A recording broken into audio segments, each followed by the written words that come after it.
Welcome to News with a View, hosted by me, John A. Costa, an expert in nothing which qualifies me to speak about my opinions on the news and what's going on. This is a conservative-leaning podcast. I do take in the facts from both sides, and if it aligns to a legal and a doable conservative agenda, I'm going to lean that way. But only if it makes sense and conforms to our laws. If it does not conform to our laws, then it must be put through the process of vetting it. And I'm all for that. That's the way our system of government works. And that must be upheld and adhered to. So I'm not a libertarian. I'm a conservative. I'm a federalist.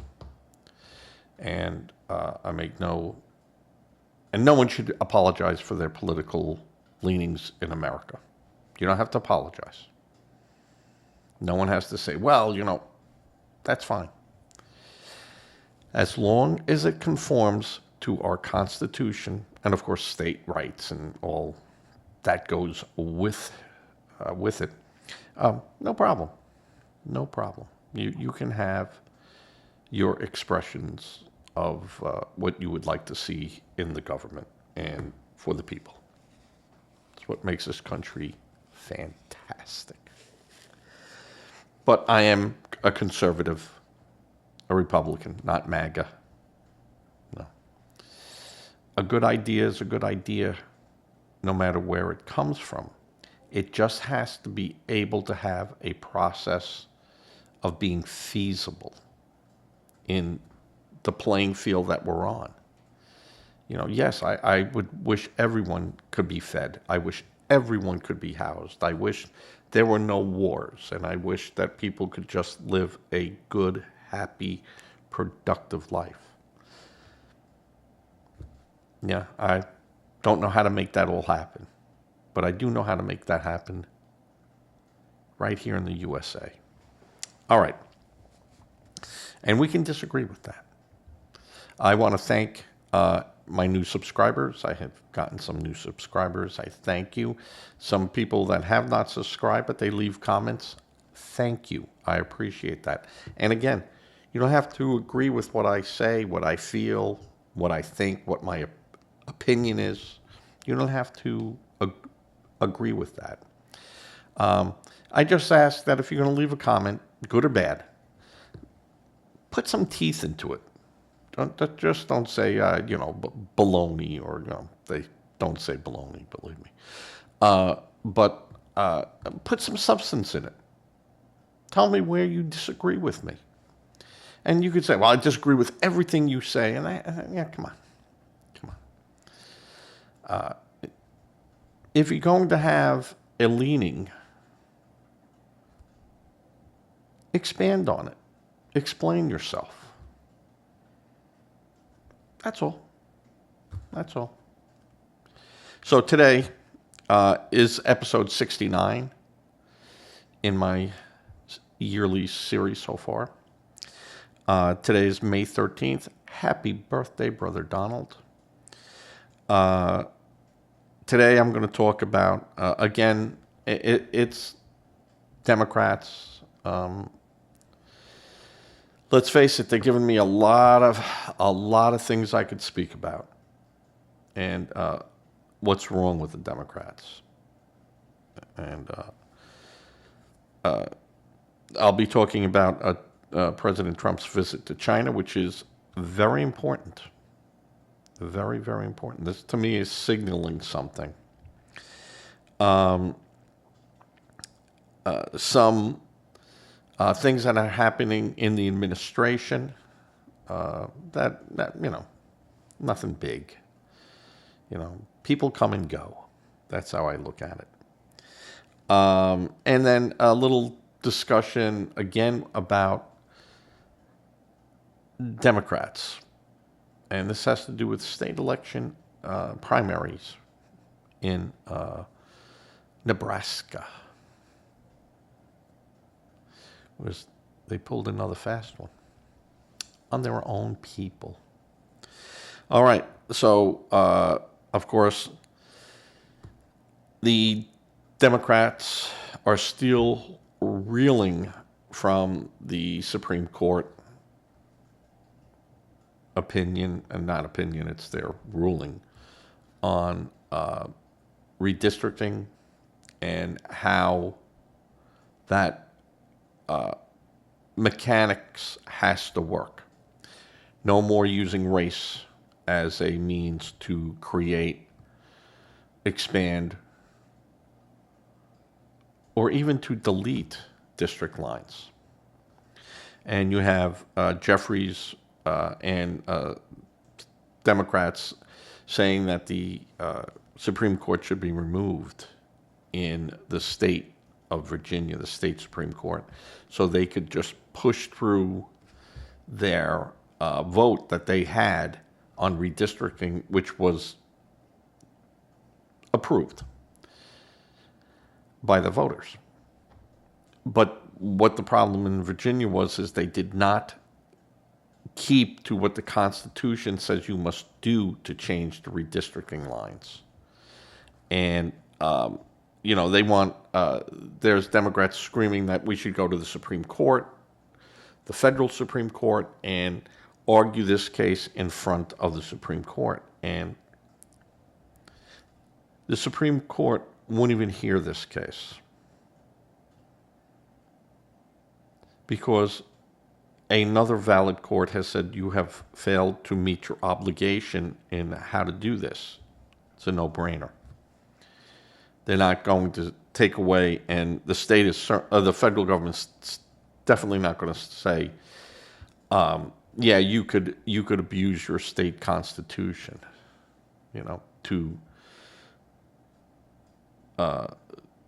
to vote on something that should never have made it to be voted on because you did not do everything you needed to do to get it to that point. I mean, that's crazy logic. But that's what you're dealing with. And you have Jeffries, the minority speaker of the House of Representatives for the Democrats, saying stuff like this. You have Cory Booker out there saying crazy stuff.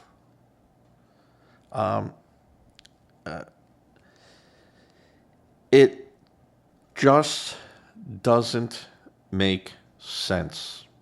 I do not get the Democratic platforms. They are just scattered. They refuse to answer questions on, border. They refuse to answer questions on how they would handle illegals. They refuse to discuss the fraud that's being found in, states. They refuse to take ownership of a lot of this. And again, I said, you're running for election. Just running, I hate Trump, Trump bad, Trump orange, baby Trump. That's what you got? That's what you're bringing to the table. Complaining, and I understand where people are upset about the war with Iran. But come on, folks. We do not need an excuse, or we don't really even need to explain to most literate people why this has happened.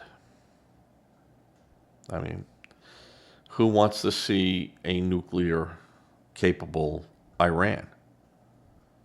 I mean, we are fortunate that with a nuclear North Korea, you have Russia watching them and China watching them. they sit right there and they get like, hey, ooh, fellas, you know, yeah. And if you don't think for a second that Russia and China don't have plans to go in there if necessary and seize those nuclear weapons, you got another thing coming. Just like you don't think that the United States doesn't have plans to seize Pakistan nuclear weapons. Yeah. Not India. Not India. I'm sure somewhere in some drawer, of course they always have, they're prepared. They all have all these scenarios, but that's not one that they're worried about. The Indian government is sensible and predictable. Iran is not predictable, and North Korea, you don't have a political system. You have the Kim family, and it's different. In China and Russia, yeah, they're not just going to let someone in there and shoot missiles, and just like we do. It's just not going to happen. But see, in Iran, that's a whole different level of instability. And the world has seen where a leader says, I'm going to wipe these people out, and then they tried to do it. And almost succeeded in doing that in Europe. So when you have a government that says that is their goal, is to wipe these people out, and they have the means to do it, yeah, you have to take them seriously.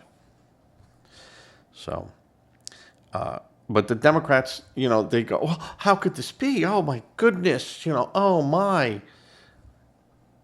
And most of those people sitting in those seats up there, be them red, be them blue, sat back and, said, well, hold them at bay. You had England appease them. You had certainly Obama appease them and Biden appease them.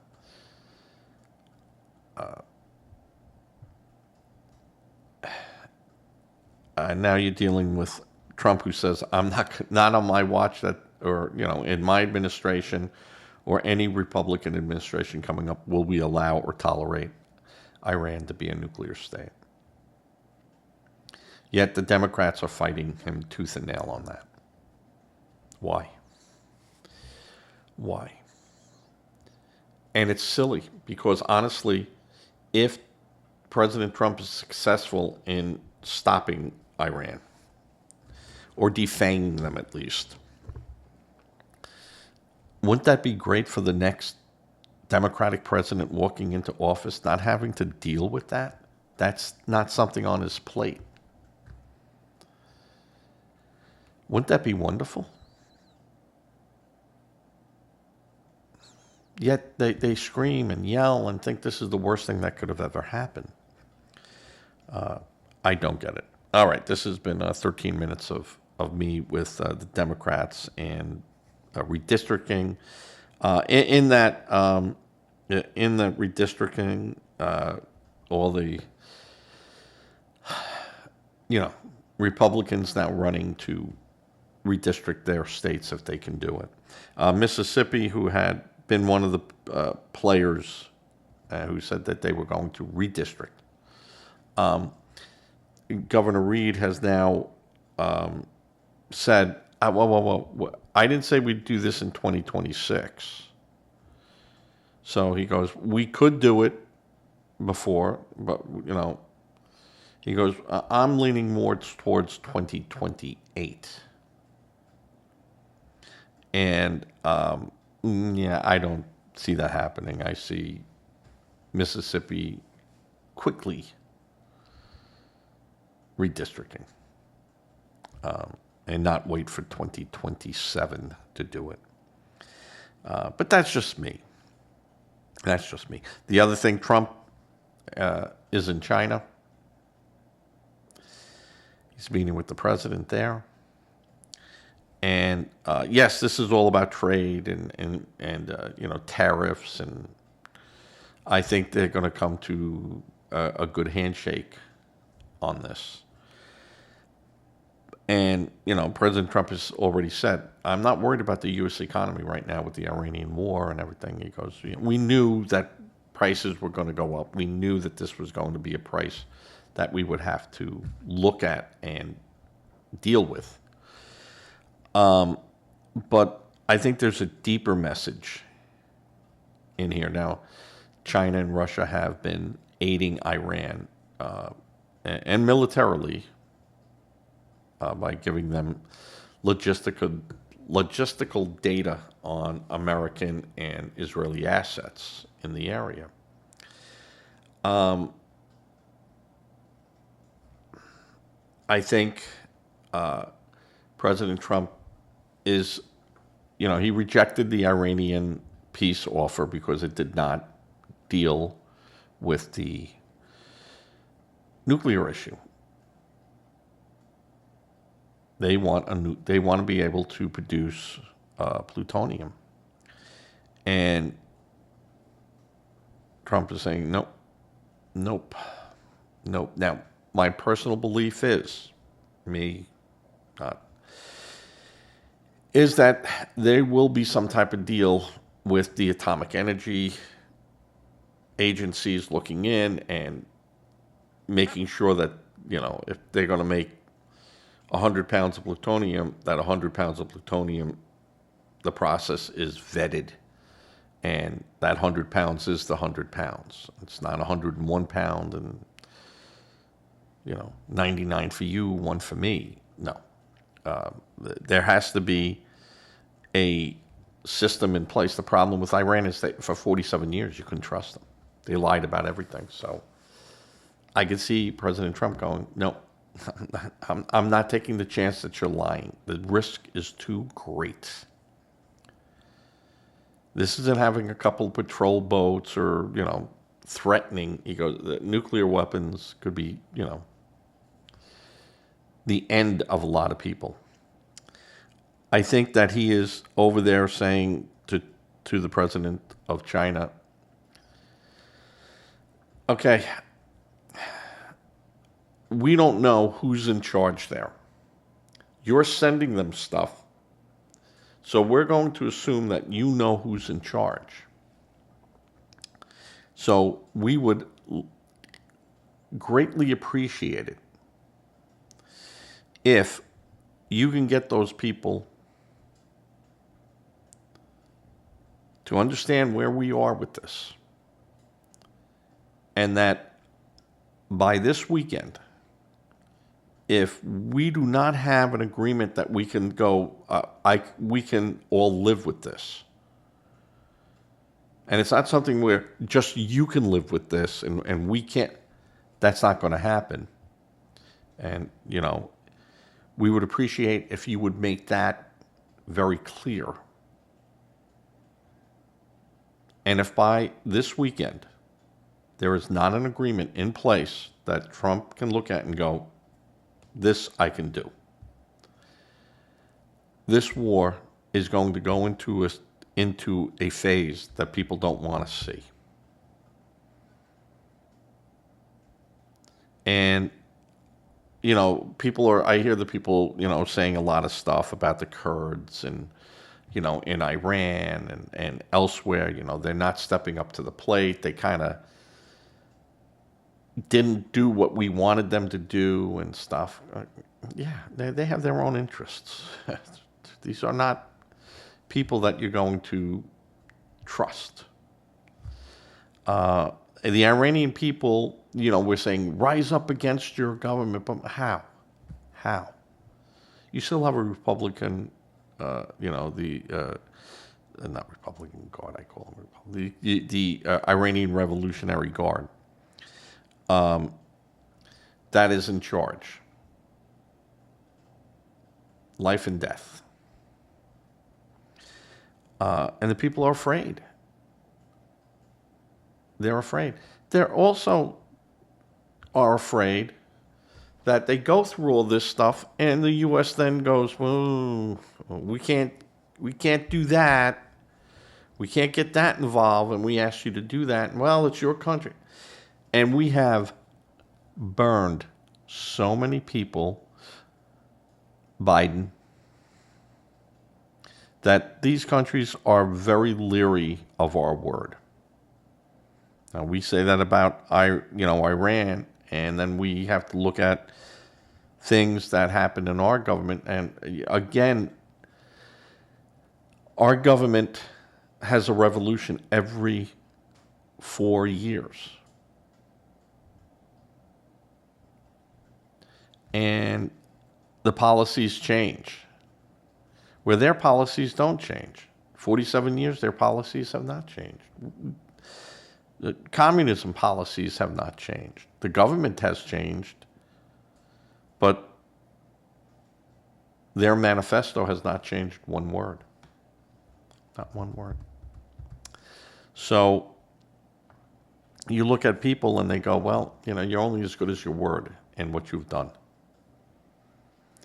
So I can understand them being very apprehensive of the United States and our word. But I'm going to say this, and I go out on a limb, that either Russia or China is going to agree to take that 1,000 pounds of plutonium, safeguard it, and buy it, whatever. And they'll tell Iran, you can't do this anymore.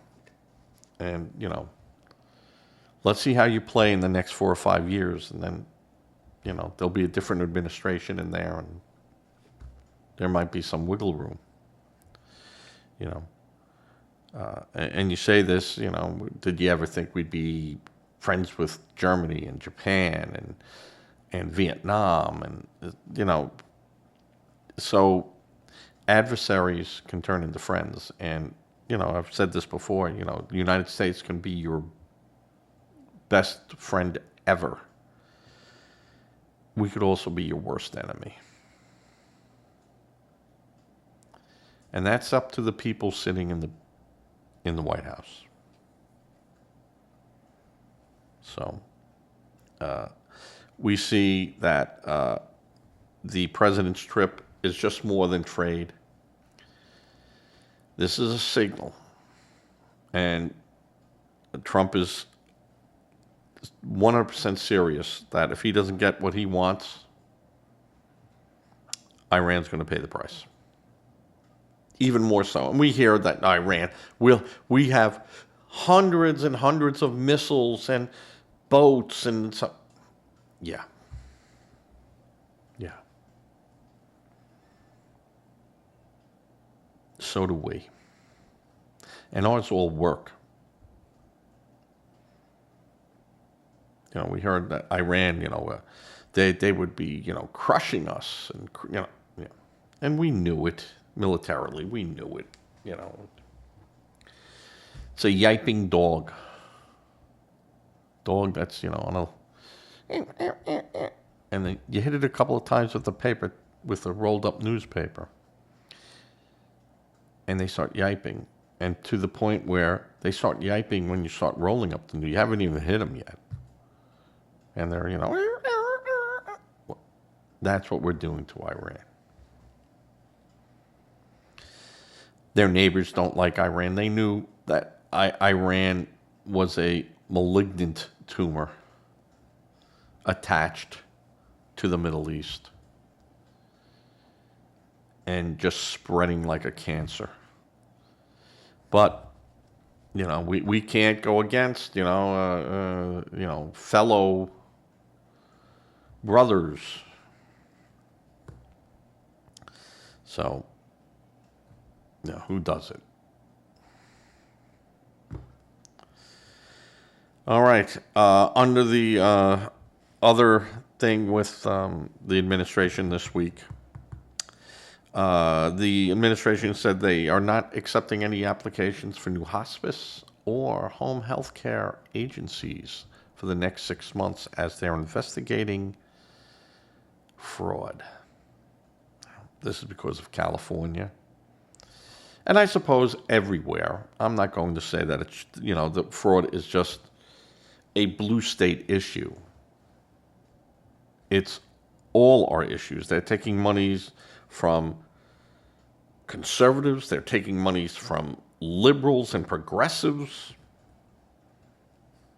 So they're taking money from all of us. And again, all this because of 3 months of Doge.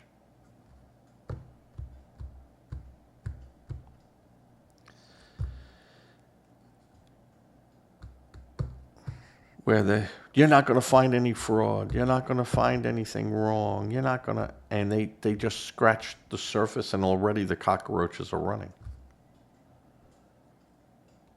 So that's the biggie. The other thing I was going to touch upon, I'm trying to keep this short today, under 35 minutes. Nebraska held their primaries, of course. Republican Senator Rickett easily won the primary, and he's already set to go. The Democratic challenger, Cindy Burbank, won the endorsement of the Democrats to run. But she made an announcement that she's going to drop out and instead pledges her support to independent Dan Osborne to run for the Senate seat. Now, this is again the shenanigans of the Democrats. The people voted for her. And it was her plan to not do this and then say, now, Dan Osborne is your guy. Well, why didn't Dan Osborne run? Oh, he did, but he didn't win. So, what they did is they took two positions, knowing the winner, if he would have won, that would have been great. It would have been done with, and, she'd go, yeah, I support him too. I think he's a good guy. Let's get our house in order here. But he's an independent. And if she won, I'm going to turn it down and I'm going to support the independent. What a bunch of baloney. Does that sound, again, like Biden, now here's Harris? Again, Democrats, you openly say this, and then immediately, that doesn't matter. That was yesterday. Today is today. How can people trust you? Why would people trust you?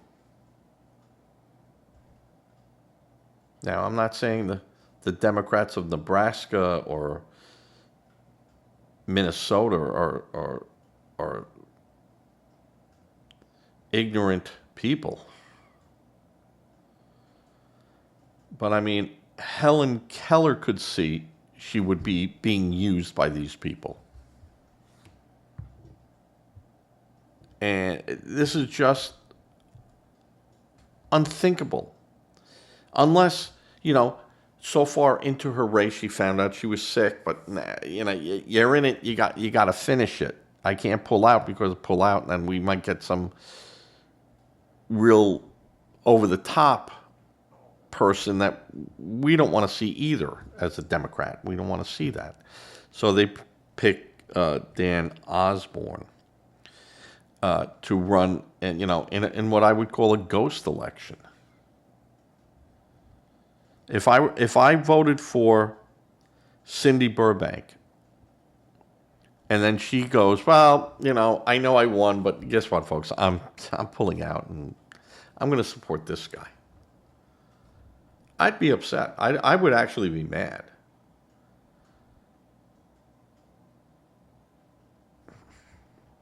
I mean, she might have, that might have been known to people anyway, but that's ghosting. And you know, really, really, Democrats, you don't have enough problems in your state. You don't have enough problems with your party. And it just proves again that the DNC is out of control. That they don't, that they're rudderless. And you could go, no, well, Democrats are winning some states. Yeah, of course you're going to have wins in states and stuff. Sure, you know. And it's not even the idea of even a blind squirrel finds a nut now and then. It's not that. You have some states that are blue and they're going to be blue. But when you start looking at the percentages of what's happening, and take, for instance, when Hochul, the governor of New York, ran. And you see that, you know, she didn't win by a big percentage as much as the state is made up of Democrats. And you'd start looking at those numbers and go, all right, you won by, 6%, but she should have won by like 18%. And if we continue this downward loss, we're going to lose these seats. We're going to lose this. And that's what's actually going on. You know, where they go, we had, 1 million new Democrats sign up, and boom, boom, we got the numbers. But what they don't show is the numbers that they've lost and are continue bleeding off. I think that's the real trigger point now. That you could just look at that and start computating and going, you can't sustain these losses and stay in power. 2024, prime example. And, you had these people go left and you lost. So what do the Democrats do? They go further left. And they take ridiculous stands. They make, outright lying statements in front of the press every day. And they don't get called out on it except by a few media outlets. And those media outlets are so far to the right that you go, I don't know if I believe them either. You want to really see what a politician has to say, you just look at his speeches that he gives around. And go to C-SPAN, take a look at that, see what they're saying on the floor. It gives you a much better picture, a window to look through at these people that normally you can't see in a 10-second snippet of a speech they give. A 20-minute speech, and you see 10 seconds of it, and you go, oh, this guy's a genius, but you didn't hear anything past that point. You didn't hear anything but, this 10-second snippet on the news. So you really have to be careful, and you really have to research and look. And you know what? All these politicians, all of them, not saying just Democrats, is they pray that, well, Democrats don't pray, but Democrats just hope. But they all feel that no one really looks at the news. No one really looks at what they're saying. No one's looking at, where's this guy getting his money from? What's his background? What has he done before? To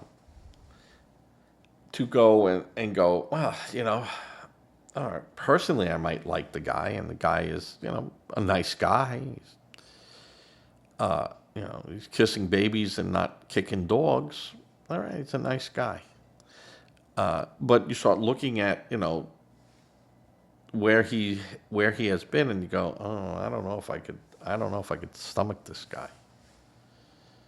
So that's what they all hope for. All right, I'm going to call this a day. I thank you all. Again, the subscribers, if you made it this far, if you got this deep into it, and you're good. Please like, dislike, leave a comment. If you haven't subscribed, subscribe, because then you get notifications on when I go live, like I'm doing right now. If you see little editings in the front and my little banners and blah, blah, blah, that is, this show, but then post-production, as they called it. But when I go live, you'd see, live now if you want to look at them. And I very rarely edit anything that I do. I never take anything out. I might make a correction to go, hey, I said this. Wasn't quite right. And that happens. And sometimes I get called out on it. Bob in New York. And other people. And I'll address it. And if I feel, hey, no, look over here and see what they said. Boom, boom, boom. And, well, you're taking that out of context. Well, could be. But that's what he said. Or she said. All right. Please give to a charity if you can. Just make sure that it's a bona fide charity. Don't become a victim trying to help victims. If you're not interested in that, and that is not your flavor to go to, please think about giving to a food bank. They need food, of course, but they also need money to address situations that are going on right then and there. And you help in your own community for the most part, and you do it and you feel good, and don't judge people. I know, oh, they put themselves in that, they're lazy, they don't want to work. Well, they got kids. Should the kids go hungry? Well, they getting EBT. Well, I don't know what they're doing with their EBT. All I know is that mom is showing up at the food bank, and she has kids.